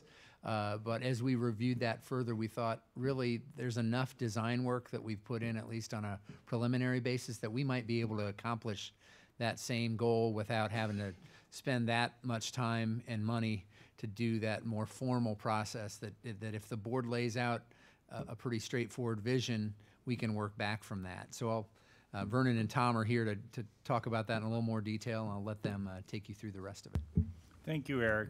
I draw your attention to, there will be two illustrations. The first one, Annette from our planning department had worked with Tuck Hinton when we originally began talking about this property, and has provided two illustrations that we're looking for at least an understanding that this is a reasonable development of this property. This first illustration shows 29 townhomes and then two big houses with 4 units each. The second, and a little park area on the lower level as you enter the property. The second illustration here again has the 29 units, one big house of 4 units, and then there had been discussion of a social services type building. We met with Mr. Barnhill from Franktown, and he mentioned, the ideal size would be somewhere around 10,000 square feet, just to try to get an example. And these would be the two illustrations, if you concur, that we would include with an invitation for letters of interest to better understand how a development partner would approach this property, but also give them some guidance of what we would realistically expect for this property if and when they were selected, somebody was selected to proceed with preparing and submitting a development plan, and then everything else that comes with developing a parcel of land. So if we get your concurrence on these two illustrations, we'll work further on what the letter of interest will look like, add some additional language. We have a draft that was in your packet, but understanding what the future of that property might entail is important at this particular time. And in not any way binds us to it, it's just giving us an idea to work with potential partners of what will occur on that property. Alderman Blanton.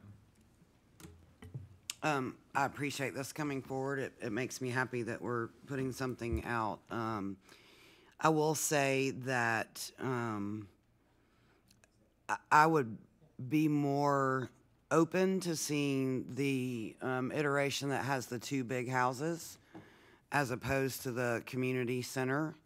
It has nothing to do with any entity not deserving to be there, but I see this as an extension of Hard Bargain. And Ty's house is already established there, and I think that could serve as a community center. I think when we're trying to really move forward on an initiative we've been kicking down the street, the most housing we can get is the way I think we should go. I think the other thing is, I don't know that a neighborhood, I don't care if it's attainable or whatever, is the right place to have a community center that's gonna house a nonprofit. There's a lot of transient things going on there, and that's not a negative. There's a lot of traffic in and out of somebody who doesn't live in the neighborhood, using a community center that serves one certain purpose. I think that, I mean, I would love to find another permanent home for them somewhere that is a little bit more industrial feel or commercial feel, so that the people who are receiving services get that whole experience as opposed to being set inside a neighborhood. I think the playground is great. None of these iterations show the Tuck Hinton Bridge walkover thing, but I'm fine with that being gone. I think that extra access isn't really needed when you've got crosswalks and the light already there at 3rd Avenue by Sonic. So I would say the more dwelling that we can get in this, the happier I will be. That sounds like a song. Mr. Stuckey wants to make a comment about the price points for the housing. Thank you. Just one thing else for you to give us some feedback on or some thought on this, whether you want this to be a blend of workforce and affordable housing, different price points, or all affordable or all workforce, that guidance would be appreciated. I think our general recommendation, especially speak for myself, would be that I think a mixture of price points would be wise. I think you see neighborhoods work well, and I think part of why we're doing this is to show how this can work. It's 37, 33 units. That's going to be helpful, but it's not going to be a huge impact in the grand scheme of all of the housing units across the community, but it can be really a powerful example of how you can put maybe some different housing price points together and how it can really function as a neighborhood. So, but that would be something we want to probably incorporate into this as we start communicating out and go for this request for interest and looking at partners to let them know what your expectation is around the price points. We've got Alderman Barnhill, then Alderman Bransford. In looking at the price points, I hadn't thought about a blend, but I've always considered that to be workforce housing. I still prefer workforce housing, not necessarily a blend of that. But my comments in the past have been that you have the park area in what is a high traffic area as far as going into Sonic and up the hill to get to this right here.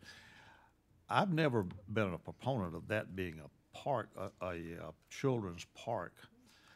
I prefer to see that as being overflow parking out of the park area across the street, where we don't have enough parking now for a multitude of downtown events.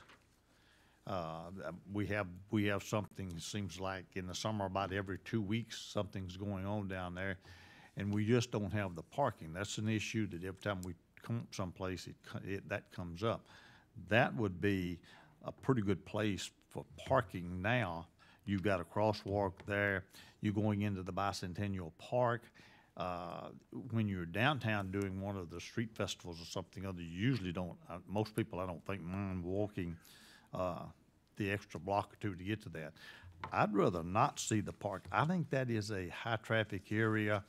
I think to encourage kids to be down there playing across from Sonic with going in and out there is probably somewhat of a safety issue as far as I'm concerned.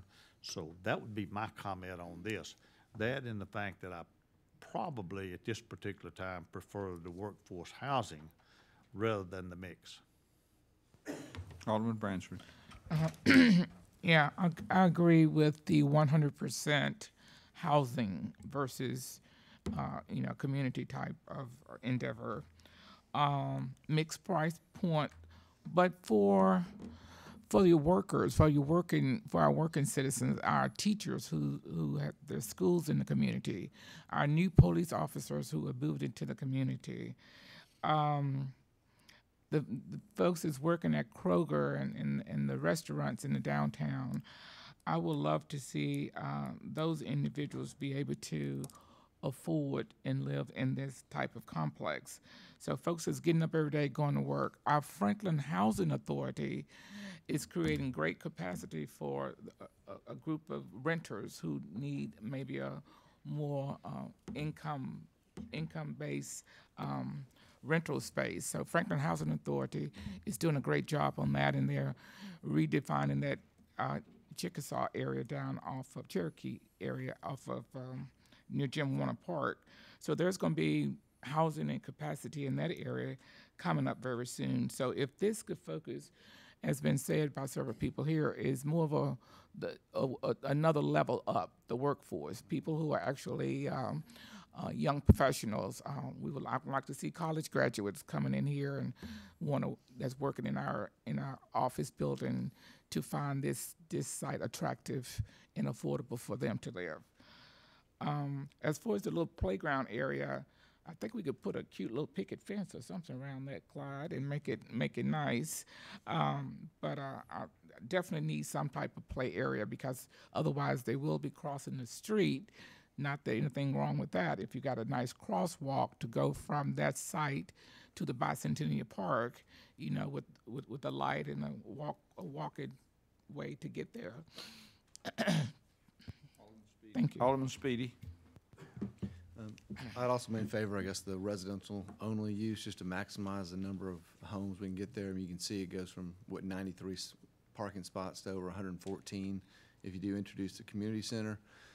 And I bring up that too because there is a non-conforming use community center right now that we have in a residential area in Ward 3 that I've gotten a lot of phone calls about, just the different hours, the odd hours, the noise, the traffic, that, and so I guess I would say residential only. Alderman Peterson. Just a quick idea about the park. Maybe it could be put in the little triangular thing in the middle, which says, well, it's just a neighborhood green space. Maybe that could be where the park, the children park could be. Just an idea. Alderman McClendon. I have advocated for this project from the beginning, and I have advocated strongly for the inclusion of a civic facility from the beginning. And I will briefly state the case for including civic use. And that is that, first of all, we are intending to create something on the order of 32 or 33 units with something on the order of 80 to 100 parking spaces, which suggests to me that there will be going on 100 or more residents. To place 100 or more residents in a rather compact area with, let's be honest, only a pocket park at best as a place for them to congregate is a disservice to the people that will be living there. But perhaps more importantly, we have to succeed here. This is, in my view, a pilot project. We have to demonstrate to the community at large that an affordable housing project can be an attractive value added for the community at large, in particular for the community around the project that you do. And if we don't invite people from outside, people who don't live here, onto this property, they will never go there. And they will always look at this, many of them I suspect will look at this as something that was done to them and not something that was done for them. This will be isolated. There are no through streets. There is no way to get there. If you don't live there, you will never go there unless there is something to draw you there. And for us to contemplate putting 30 families and 100 more or less people onto a piece of property like this and then compel them to find somewhere else to go, to have a place to congregate indoors with their neighbors, is wrong. And to build a property like this that no one who doesn't live there will ever go onto is wrong. That sets this entire thing up for failure. We cannot build enough attainable, affordable, or workforce housing on one piece of property. And so to think that we're better off to put 4 more units there than to give the people who live there a proper place to congregate and form a community amongst themselves and a place to invite people from outside of their community to join them in Cub Scouts or Alcoholics Anonymous or whatever other community meetings might be a good idea to have. That's just wrong. I want more affordable, attainable workforce units too. But we have one opportunity to control the outcome. I don't see a developer ever coming to us with 80 units of attainable workforce, affordable housing, and saying, oh, by the way, I plan to do a 10,000-foot community center as well. No developer's pro forma will ever support that. There will never be such a thing. No one's going to do that if we don't do it. And I'm thinking about Cub Scout meetings and just who knows, the myriad of things. This is a particular part of our community that is underserved by community centers. This is a part of our community that needs more of that rather than less. And for us to think that 4 more units is more valuable than a place that these people and people from the surrounding community could congregate and see as a place that is worthy to be and to go and to be with one another, we might as well not do it. Alderman Berger. Okay, I'm not sure I understand this. Are we talking community center for the at-large community, or are we talking more like, Dana, what you and I live in, a community has a clubhouse that our residents use? Because if that's the case, then I might be interested in having something there for the residents to use. But then someone's made the comment about if we had a community center there and you're up a hill, you're bringing people into your community for all types of different things. I'm not sure that that lends itself to that kind of use. I'm not sure I'd be real comfortable with that if it was a larger area or more accessible at street level, like on 96 or Hillsborough Road or something. That would be a whole different ballgame. But you're up a hill, you're on a little plateau, you're more isolated, you have, so I think it lends itself to better residential and possibly a community type center where you could put maybe 2 more houses and then a smaller community center there. You know, if you want to do a pool, but maybe just a clubhouse where they could use it for their Boy Scouts or they could use it for gathering. I know in my only community center that we have to have a resident sponsor something if people want to come in there and use it. We also only have certain ways that we can use that. We have rules and regulations. So I would think that these people that would live here in the future would want rules and regulations for their community as well, like everybody else does in the community. So I wonder about that and how that use really should be. Alderman Blanton. Just a quick question, Vernon. So in my mind, this civic building is not used as an amenity to the residents. To me, it is used, that's how it's being, to me, it wasn't an amenity for the residents, whether it's a gathering place specifically for the people that live there. To me, this was, in my mind, positioned as a building that would house a nonprofit, the one we've been talking about in the past, who'd been wanting the Old Hill property, was who I thought it was geared more towards. To me, that use would not affect, in a communal way, the residents. And not to debate, but we don't have a community center in my neighborhood either, and it's a 1 in, 1 out. But that doesn't mean you can't choose to be neighborly. You follow? I mean, not every subdivision is created for outside people to come in and let's break bread together. That's on the resident. So I guess in my mind, not to argue, community center is different than a whatever the word I was trying to look for, amenity for a particular residential hood. If I could, quickly. Yeah, to clarify it, I don't believe that's a decision that needs to be made this evening.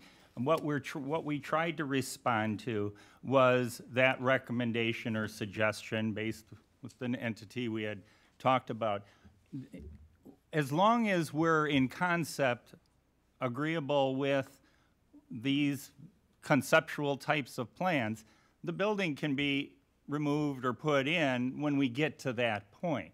But this, well, they're not, we can use both options. And then when we get closer to that time, we can have that discussion further. Because everything that you said could be doable. And we are looking for letters of interest from potential partners of how it will be used and developed, and equally important, maintained. Okay, we need to move on if we could. I think there's clear direction there for staff to continue. So next is discussion of animal services facilities in the neighborhood commercial zoning district. Alderman Berger.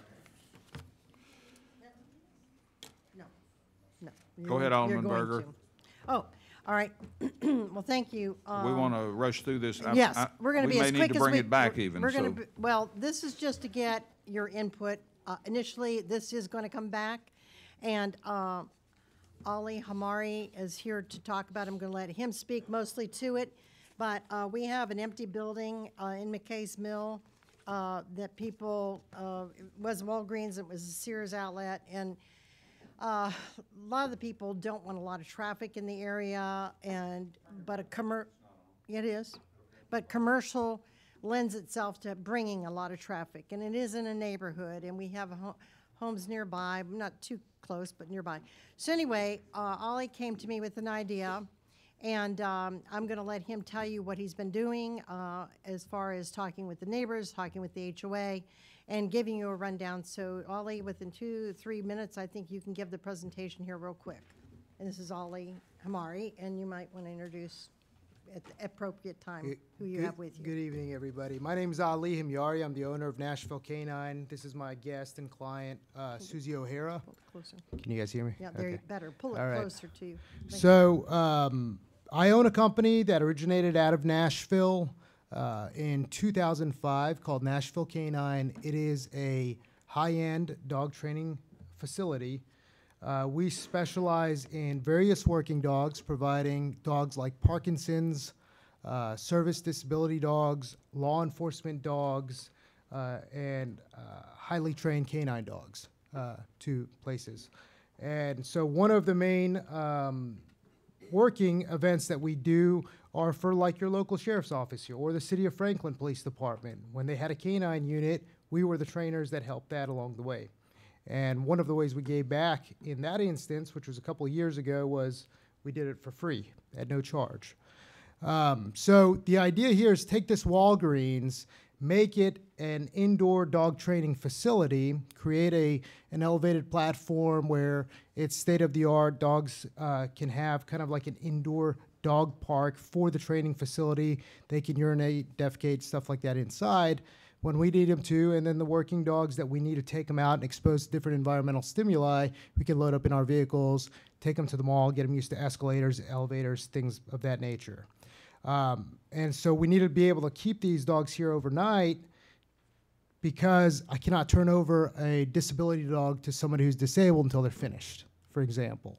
So this concept is very unique in that it's not a dog park. It is not it's not a dog boarding facility. It's not a doggy daycare. It's strictly a high-level canine training facility. And we've been doing this for 14 years, and that is our intention to utilize this space for that as well. And I might add, Ollie's involved in the community through Make-A-Wish on the board. He worked for our sheriff's department. He's now on the police department for Nolensville as well. He wants to get back to his community, bring this here. He walked door to door to the community and didn't get one negative comment from the neighbors. He has appeared at the HOA and got their blessing at the HOA. And one of the unique things, when he first came to me, I said, okay, how do we get by with not walking dogs in the neighborhood or needing kennels outside? And the state of the art is being done in highly urbanized areas such as Chicago and Minnesota and New York and around, where there is no outdoor runs. There are no outdoor availability to take a dog.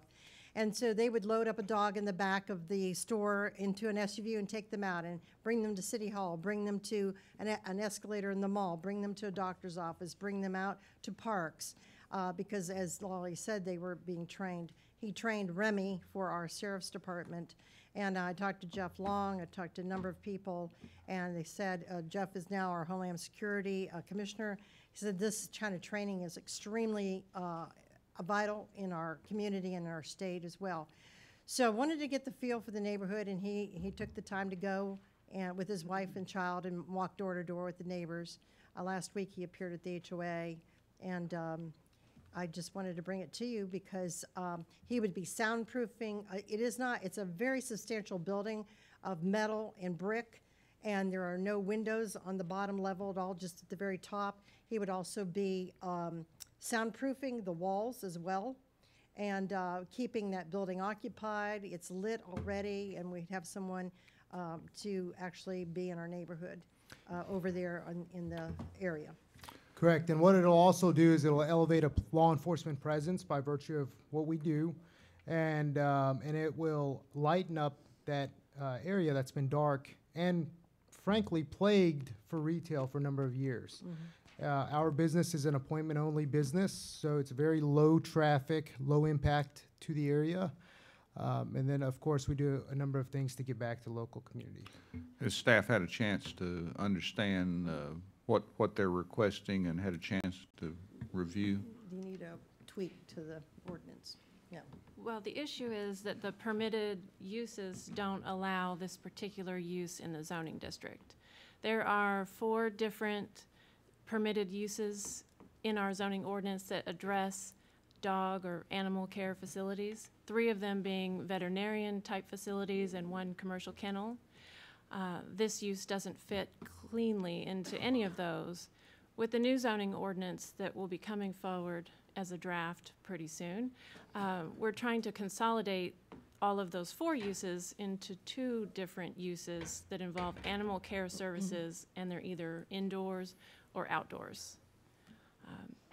In this case, what we're proposing would limit those types of facilities so that they would not be present within a certain distance of a residential lot. So even what we're proposing with the new ordinance coming forward, this use wouldn't be permitted in the draft. And that's why we're here, to see if we could tweak the ordinance to have, because this is an animal, to use an animal, of its own, because you don't have a need. We have a vet across the street from this facility.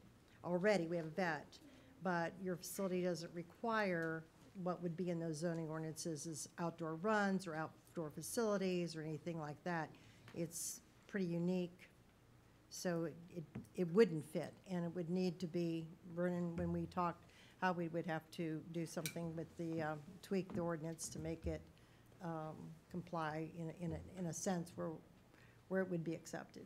Well, I'm going to suggest that staff bring back more information. This is the first time we've heard it, and I don't think anybody's had a chance to really understand it. So if we can bring back more information to another work session. Well, I think we need some direction. If I may.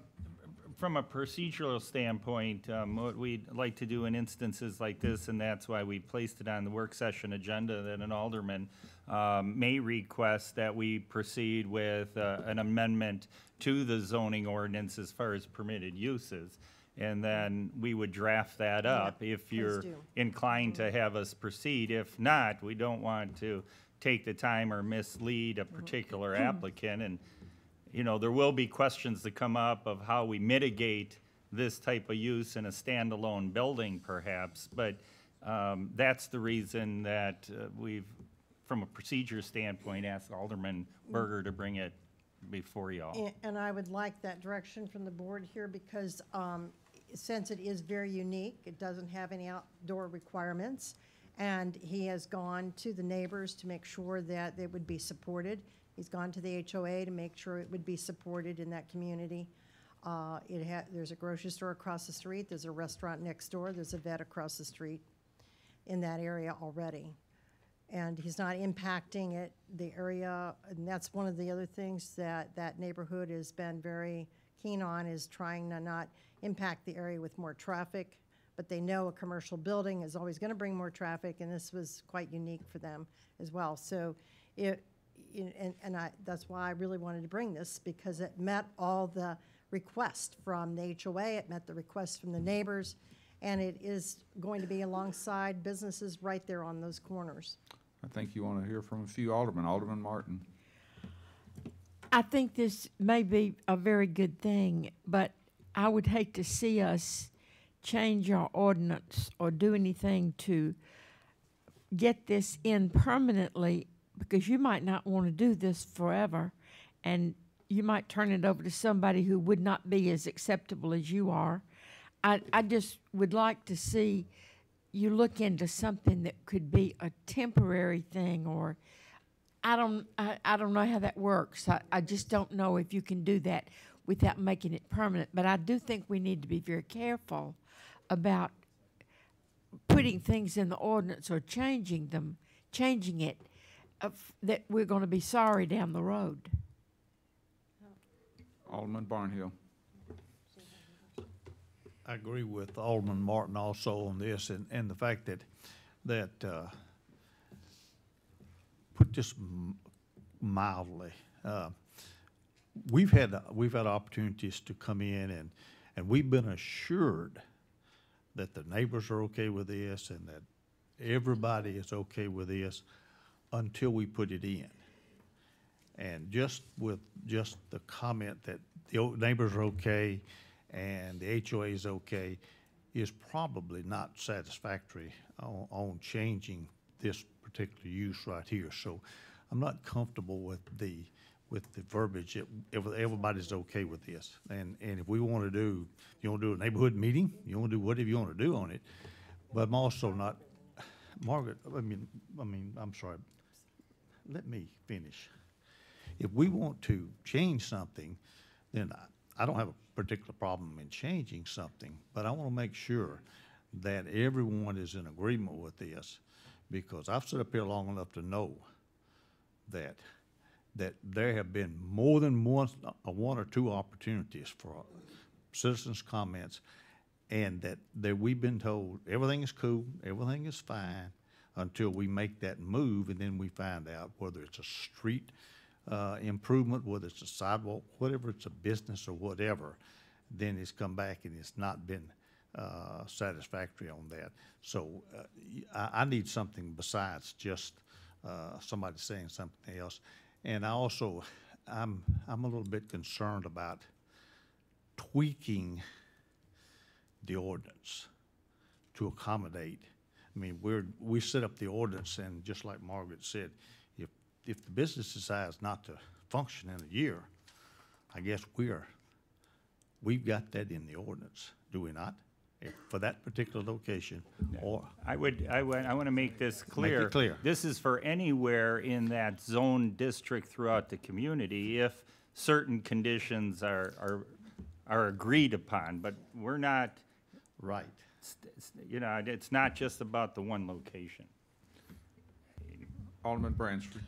I need to know how many dogs would be in the building at one time, and why can't you do this at your home or at home if you are? So good I question. mean, there's people who train dogs, and they have a. They go out to Pinkerton Park and walk them and do stuff and take them back home and feed them and love on them, and they live at home. So what? Sure. No, it's a good question. So here's the thing. That location has been dark for a number of years now, and it has had commercial interest in and out of it. In that location, because it's not well lit, there's nothing going on over there. It's 15,000 square foot building. Somebody can go over to the taco place next door, have a few drinks, stumble to their car, And it's, from a law enforcement perspective, it's a recipe for disaster. We want to come in and improve the community. So we want to come in and offer, okay, we can offer a pet first aid course for the local community. We have impacted this city directly. I mean, we have trained 2 of the police dogs for this city at no charge to taxpayers or the city. The sheriff's office too. They have 3 dogs of ours at no charge to the citizens or the taxpayers, or drug fund, anything. It was all because we were benefactors and giving back. So it's to create a positive ripple effect in the community. And that building, what better it used to be used for as a training facility for these types of working dogs. And that ripple effect then goes straight into the community as well. I'm going to interrupt you right there. I'd like to, Alderman Berger's asked you to request comments from the rest of the aldermen, and so Alderman McClendon. The pamphlet, I'll call it, says that we do not do or need kennel boarding. But in the paragraph above, it says, a number of canines will need to stay overnight as part of their training process. For example, medical service canines that have not completed their training cannot go home each night to their owners. Time period for their stay can vary from 2 weeks to 6 weeks. I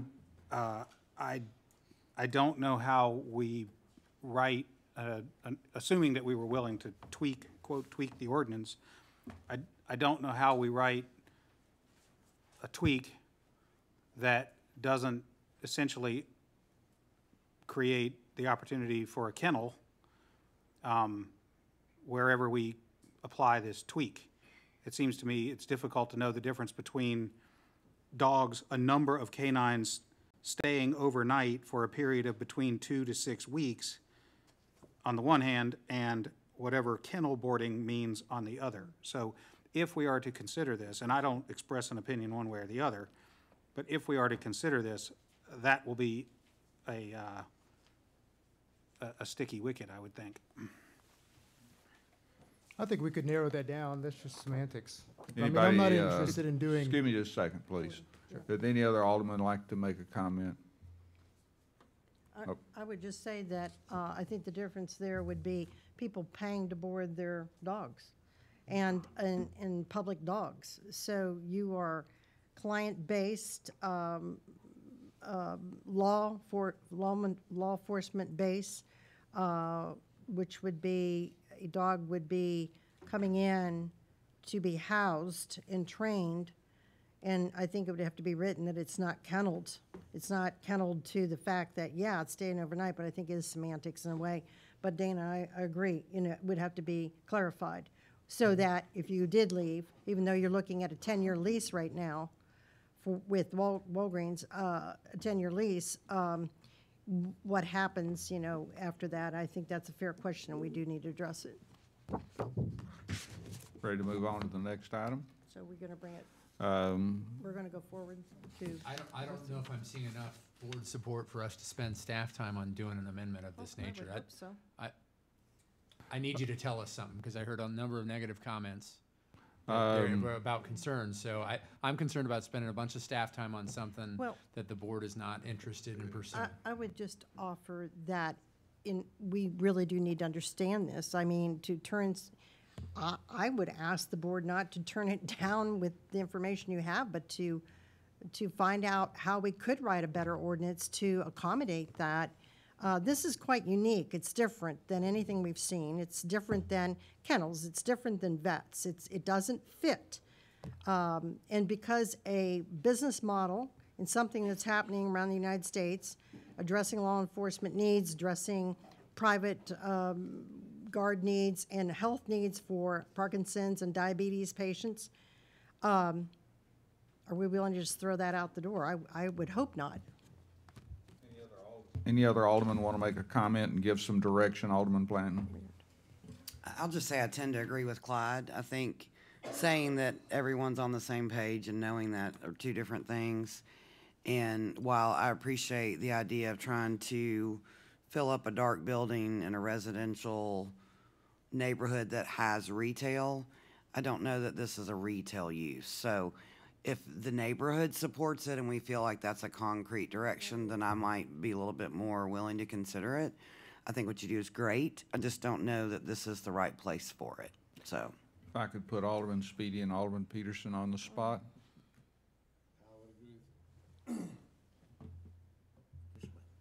I would probably agree with Barnhill and Blanton, same thing.